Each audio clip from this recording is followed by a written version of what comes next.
Hello, welcome to the next session of Learn with Veer Sagar. Today we'll talk about a very important aspect of our career, which is career planning.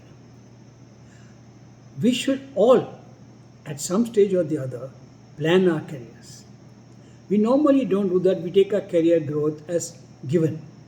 We think we'll work hard, we'll get good appraisals, the bosses will like us, and we will get promoted. And if we stay long enough, right, we'll reach the top.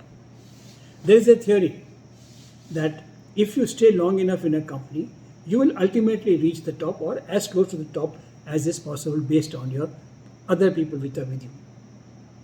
There's another theory which says to reach the top, right, you need to change your job at once or at twice, because then you take a jump, overtake a lot of people who are your seniors or your equal, and you go in there. So you leave your company at one level, at a manager level, you go to the next company at a senior manager level. You leave that and go to third company as the general manager level. Because then you're not competing with the people already there, you're coming from as an outsider. There's merit in both.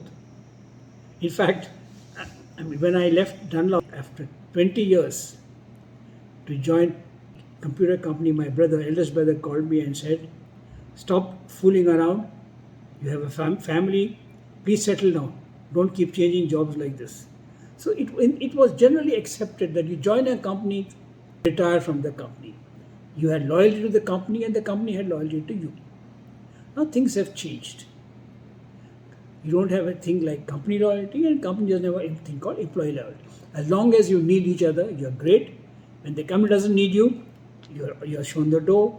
And if you don't need the company, you walk out. But still, as long as you're there, and your career planning need not necessarily be limited to the company you're in. But as long as you're working, you need to have a career plan. To make a career plan, you need to have an objective. Where do you want to go, and how do I want to go there? In what time frame? Don't forget, you are a product. So when you are in the market, when you are working, you are a product for getting promoted. People have to select you. They must know what you stand for. So when they think of you, what comes to mind? Not heard him. Who's he? Can you show me some details about him? Because he's an average plodder. Sometimes you see somebody says, "Yeah, he's a old smart guy," or he's very reliable, he's very hardworking. Whatever is your positioning that you want to give about yourself. So, what is that you're going to be known for? Then, where you want to go, what is it that is in your favor? How do you use that? And what is against you? How do you hide that? Against you meaning weaknesses. Right? People challenging you or saying, "No, not Veer Sagar." It's the qualities that you have or don't have.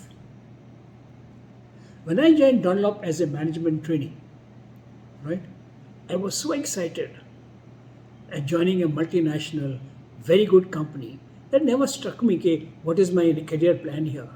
I assumed Dunlop will take care of that. And since I knew I am good, I thought I'll retire as a general manager in Dunlop, which is probably the highest that an Indian could get. Nothing beyond and no time frame. Luck happened to me. In my second year as a trainee, Dunlop decided to computerize, and they gave aptitude tests to trainees. And I was one of them who was given, and I was the only one who got selected. So I went into the computer division. The computer division was part of the finance division.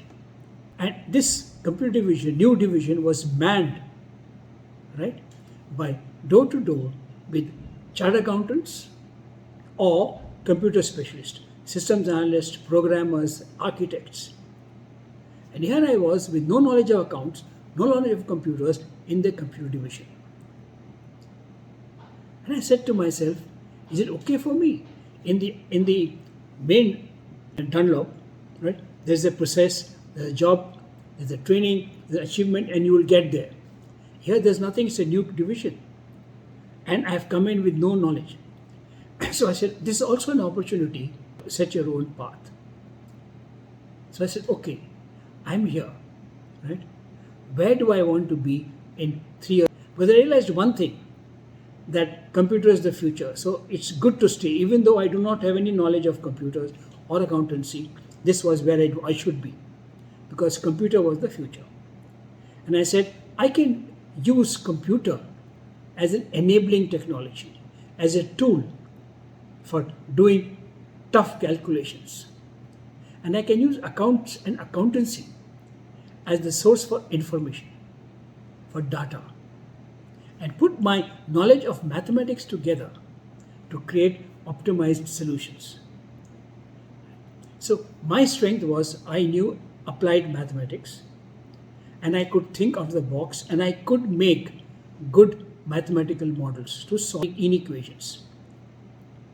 Having said that, I said, okay, now let me look around. How can I position myself so that people start looking at me for this and saying, okay, let's give him some job which will bring up his knowledge. Again, by looking around, while they were generally doing cost of sales, cost of production, salaries, inventory control, or payroll, right, in the computers, I found there was one job called the management plan, which the computer used, started from September and finished in December, and it was like the national anthem. Everything had to stop to make room for the management plan. From the typist to the punching operators to programmers to everybody, right? Their priority was management plan. All the other work was stopped. So I said, okay, let me get here. This looks like a non-accounting business, right? So let me get in here. So I asked the department head, Mr. Bhandari, I want to be a member of the management plan team, which he said no, straight away, because what will you do there? And I said, I persisted, but when he said, finally when he said, what will you do there? I said, I'll bring tea. He said, what do you mean? I said, they all work in the night shift. So the night I will come and I'll give them all tea while they are working. Because he smiled and then he said, okay, unless I say yes to him, he's going to keep on pestering me. He said, okay, join the team. I joined the team. I never brought tea, but I saw what they were doing. And I noticed that there were a lot of things which could improve by making nice mathematical models. Optimizing profit by sales mix, minimizing cost again by production mix. So I said to myself, this is where I want to go. But to get there, I need credibility. So my first task I did was to go to Mr. Bhandari and say, I can give you a model which can bring down the management plan timetable cycle from September, December to October end to December and increase the efficiency by creating a mathematical model of doing that. So I made a timetable and showed him, which also showed what jobs are on critical path, what jobs can be relaxed, and how much time they will take from beginning to end to finish the job. They got impressed and they said, okay, you take charge of the management plan timetable. So I became in charge of the management plan. This gave me tremendous visibility and made me almost indispensable. Actually, I made myself indispensable because so far I had I won't call it inferiority complex, but I had a feeling, okay, look, where do I fit in? I had a feeling of insecurity. So suddenly I found this, and this gave me a stepping stone to where I want to go. Now, while making myself indispensable was great, but I had one small issue with this. Once you become indispensable, then you're also stuck. Unless you have no confidence in yourself and you feel inferior, right? This is not a good thing to do. And I had no intentions of retiring from management service as the in charge of the management plan timetable. Also, second thing was, can't do anything else. In fact, it became such a stage where my own engagement, I could not get leave. I only got 2 days, and some of the functions My younger brother had to stand in for me. So that is the time, of course, I decided that I now need to break out, position myself as a product. A product which is smart, right? Thinks out of the box and can create successful models using mathematics. How I did that, I'll cover it in the next session. And then maybe in the next session and the session after that, how you planned various career moves so that I moved from point A to point B almost in the timing I wanted. Before I say bye, to sum up to say that A, you need to plan your career.